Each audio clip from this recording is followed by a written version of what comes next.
Kenapa nggak tertarik untuk ngurusi sesuatu yang rohani? Kenapa? Karena yang rohani itu nggak kelihatan. Ya nggak? Yang rohani itu nggak kelihatan. Saya mau tanya, tahu nggak kalau kanan kiri saudara tadi atau kemarin pagi nggak baca Alkitab? Nggak ada yang tahu. Tapi kalau kanan kiri saudara belum mandi, mungkin tahu. Ya loh. Karena itu orang tuh nggak terlalu tertarik memperhatikan yang kerohanian. Karena nggak kelihatan. Manusia itu melihat rupa. Saudara, gini, orang tuh kan saya ngomong, saudara nggak baca Alkitab, nggak kelihatan kok. Tapi orang seringkali abai dengan yang rohani. Kenapa? Karena nggak kelihatan. Padahal saya percaya gini, kerohanian kita itu menentukan apa yang tampil dalam hidup kita. Bukankah segala sesuatunya itu memancar dari hati? Betul? Kita kan ngomong, itu keluarnya dari apa? Hati kita. Dan itulah yang dialami oleh Yusuf pada waktu itu. Ketika dia ada di rumah Potifar. Saudara tahu Yusuf itu mengawali karirnya di rumah Potifar sebagai apa? Sebagai apa? Budak. Sebagai apa? Budak. Tapi dia itu bisa mengalami naik karir, naik jabatan dalam kehidupannya. Kira-kira kenapa ya? Kita baca ayatnya ya. Kejadian 39 ayat 1 sampai 4. Kejadian 39 ayat 1 sampai 4 dikatakan seperti ini. Adapun Yusuf telah dibawa ke Mesir, dan Potifar seorang Mesir pegawai istana Firaun, kepala pengawal raja, membeli dia dari tangan orang Ismail yang telah membawa dia ke situ. Tetapi Tuhan menyertai Yusuf sehingga ia menjadi seorang yang selalu berhasil dalam pekerjaannya. Ya, lihat. Kenapa? Tuhan menyertai Yusuf sehingga apa? Ia berhasil dalam pekerjaannya. Salah satu kunci untuk engkau bisa menjadi pengelola yang berhasil adalah engkau orang yang disertai Tuhan. Dan saya percaya tidak orang yang disertai Tuhan adalah orang yang apa?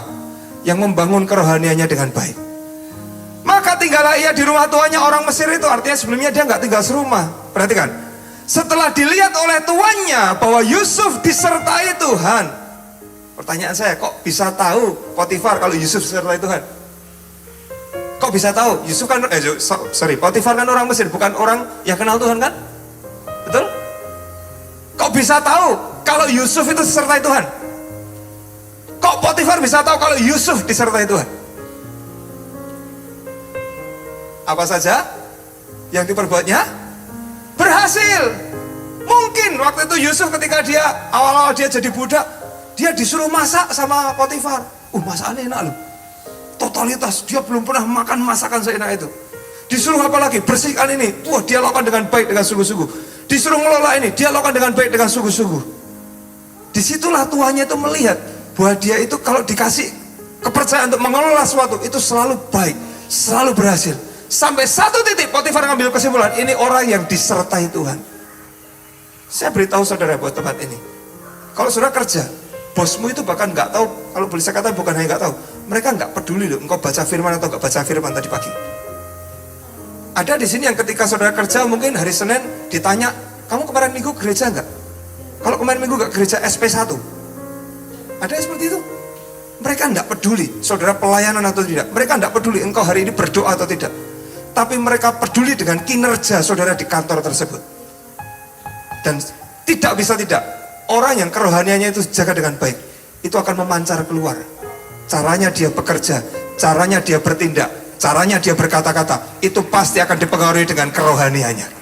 Dan Yusuf, dia mengalami promosi dalam kehidupannya. Lihat apa yang terjadi sama Yusuf, ayat yang keempat. Maka Yusuf mendapat kasih tuannya dan dia boleh melayani dia. Kepada Yusuf diberikannya kuasa atas rumahnya dan segala miliknya diserahkannya pada kekuasaan Yusuf. Dia mengalami pelipat gandaan luar biasa dalam karirnya loh. Naik level dari seorang budak, bukan siapa-siapa, tapi dipercaya atas seisi rumah tuannya. Bukankah itu luar biasa?